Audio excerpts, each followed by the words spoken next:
일어나라 빛을 발하라. 6월 2일 목요일 새벽 말씀의 시간입니다. 오늘도 하나님의 은혜 안에서 승리하는 기쁨의 날이 되기를 먼저 주님 앞에 축원합니다. 자, 오늘은 시편 89편의 말씀을 주제로 함께 은혜를 나눌까 합니다. 이 땅에서 이 사람들에게 서로 관계하며 또 어떠한 주제들을 설명하는 데 있어서 사용되는 많은 것들이 있습니다. 그런데 그러한 것들 가운데 이 시나 음악은 그 반복을 통하여 중심 주제를 보다 선명하게 드러내는 매우 중요한 역할을 할 때가 많이 있습니다. 오늘 다루어지는 이 시편 89편도 하나님의 인자하심과 그 성실함을 노래하면서 그러한 방식을 택하여 많은 이 말씀을 접하는 이들에게 이해에 도움을 주고자 합니다. 1절을 한번 볼까요? 내가 여호와의 인자하심을 영원히 노래하며 주의 성실하심을 내 입으로 대대에 알게 하리이다. 이 말씀은 여호와의 인자하심과 성실하심을 두고 전하겠다는 시인의 다짐과 그 맹세가 엿보이는 그러한 기록입니다. 2절에서도 이것을 다시 한번 강조하고 있죠.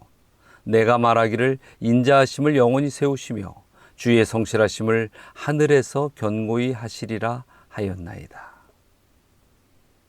그런데 14절에서 그 인자함은 어디서 기원하는가에 대하여 설명해 주고 있습니다. 의와 공의가 주의 보좌와 기초라. 인자함과 진실함이 주 앞에 있나이다. 의와 공의, 그 의와 공의의 보좌에 앉으신 주께서 인자하심과 진실하심으로 우주와 세계를 통치하시는 그 모습을 찬양하는 대목입니다. 하나님은 억압하는 폭군이 결코 아니십니다.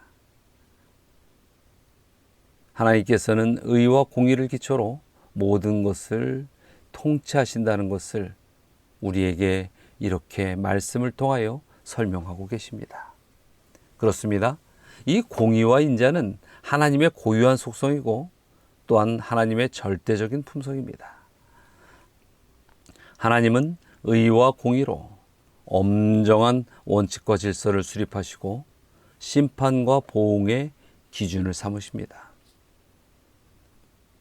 또한 인자함과 이 진실로 이 세계와 인생들을 보듬고 또 용서하시고 그렇게 구원하시는 것입니다. 그래서 이 시인은 하나님을 저희의 힘의 영광이라고 고백합니다. 하나님의 통치를 받는 백성은 주 안에서 기뻐하고 높아지는 것입니다. 따라서 하나님의 통치는 모든 성도가 자랑하고 의뢰할 만한 그런 힘의 원천이 됩니다.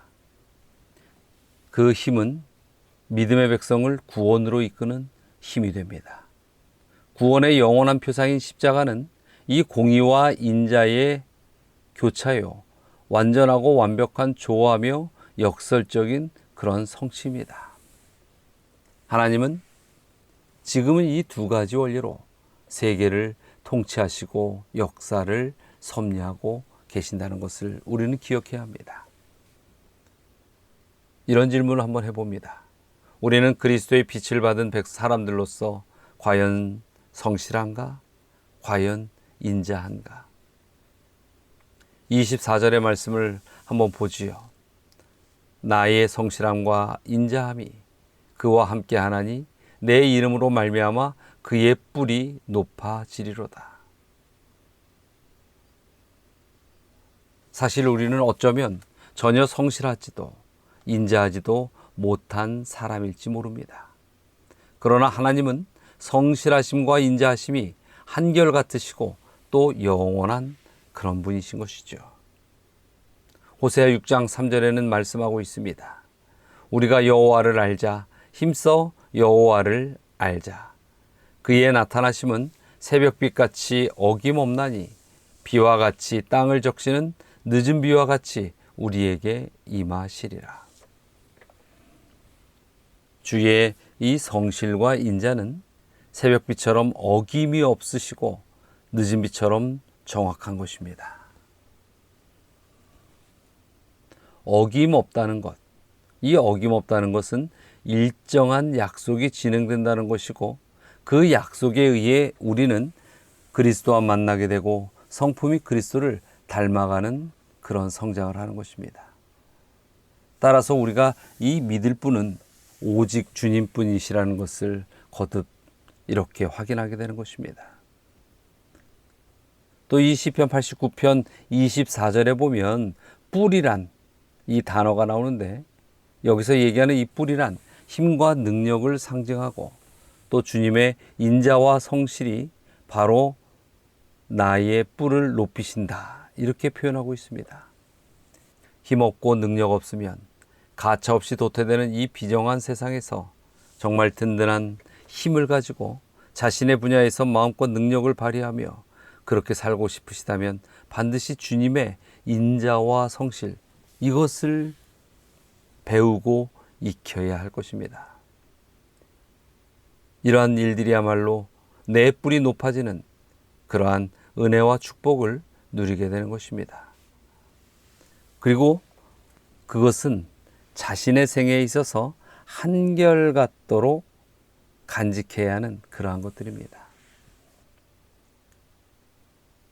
여러분, 이 팔망대장경이라는 것이 있습니다. 정말로 아주 많은 방대한 양의 불경이죠. 근데 이 팔만대장경을 260자로 줄이면 그것이 바로 반야신경이라고 합니다. 그리고 이 반야신경을 다시 5자로 줄일 수 있는데 그것을 줄이면 일체유심조라고 한답니다. 자, 일체유심조를 한 자로도 줄일 수 있다고 합니다. 그것은 바로 심, 마음심이 된다고 합니다. 여러분, 이 마음을 지키는 것, 이것은 정말 큰 일이고 매우 중요한 일입니다. 여러분의 마음이 곧 우리의 삶의 근본이 되는 것입니다. 그런데 그 근본을 사람의 손으로 만들면 우리는 세속화가 될 것이고 그 근본이 하나님과 맞닿아 있으면 우리는 하늘 가는 백성으로 믿음 안에서 살아갈 수 있게 되는 것입니다. 사람들은 이 사람을 움직이고 또 사람에게 활동하게 하는 것을 이 육체라 정하고 육체가 보다 중요하다라고 그렇게 이야기하는 경우들도 많이 있습니다. 그러나 인간의 생명과 죽음, 질병과 건강, 행복과 불행, 성공과 실패를 좌우하는 것은 어찌 보면 육체가 아닙니다. 그것은 정신이요 마음인 것입니다. 잠언 3장 3절에는 이렇게 말씀하고 있습니다. 인자와 진리가 내게서 떠나지 말게 하고 그것을 내 목에 매며 내 마음판에 새겨라. 여러분, 마음판에 새긴다는 것은 무엇입니까?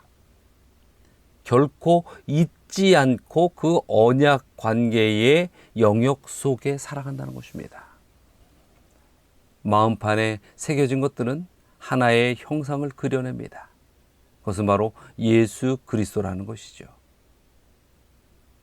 참으로 이러한 모든 것이 우리 마음에 예수께서 함께 하시느냐 그렇지 못하느냐 여기에 꽤 큰 결과들이 달려 있다는 것입니다. 성도 여러분, 주께서 주신 오늘이라는 이 시간, 하나님께서 말씀하신 그 언약이라는 놀라운 축복, 이러한 것들은 반드시 이루어진다는 사실을 기억하고 주를 간직하면서 주를 신뢰하고 그렇게 주님의 살아있는 자녀로서 살아가시길 간절히 원합니다. 자, 오늘 첫 번째 기도의 제목은 내 마음을 주님께 온전히 드릴 수 있는 헌신의 기도를 드리시기 바랍니다. 두 번째는 신혜미 집사님, 신명재 집사님 가정을 위하여 기도드리겠습니다. 자, 다 함께 기도하시겠습니다. 사랑과 은혜가 많으신 하나님, 이 땅에 수많은 물질들이 있고 그 풍요로움 속에서 저희의 발걸음이 또 우리의 온 마음이 주님을 섬기기에 많은 어려움을 느낄 때가 있습니다. 주여, 저희의 온전히 드려진 마음을 받아주시고 그 마음 안에 축복하여 주시옵소서. 또 신혜미 집사님과 신명재 집사님을 위하여 기도드립니다. 주여, 항상 두 분의 건강을 주님 앞에 간구드리오니 육신의 강건함과 영적 또한 든든함으로 하나님의 백성으로 살아가는 데 있어 하늘까지 함께 걸어갈 수 있게 하여 주시옵소서. 주님께서 오늘 하루도 매 순간 매 시간 어느 곳에서든지 저희와 동행하여 주시리라 믿고 의지하오며 예수 그리스도의 이름으로 기도드리옵나이다.